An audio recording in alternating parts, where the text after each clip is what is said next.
Good day, everyone. Ako galing si Sharaming Magapolo from Pasig City College, School of Criminal Justice. And I am Lieutenant David from Pasig City College, School of Criminal Justice. And I am Irina Batilan from Pasig City College, School of Criminal Justice. I am Ronald Manos from PCC School of Criminal Justice. Nagpasalamat din kami na nabildan niya ang DICT mula sa Pasig.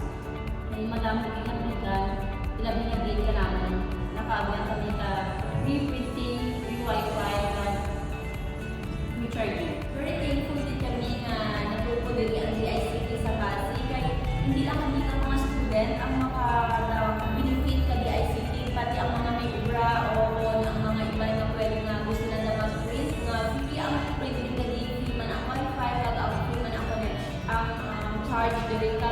Kung may mga estudyante nga gusto na na magtuon na makatulid sa dabayan, welcome din diri sa DICT. Thankful man kami kay ang mga staff diri sa DICT, very organized, very approach good.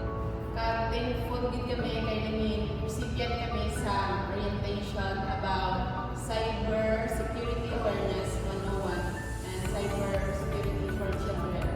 Ganito mo, gininvite namin ni magdadto diri sa DICT or Digital Transformation Center of Free ICT Services.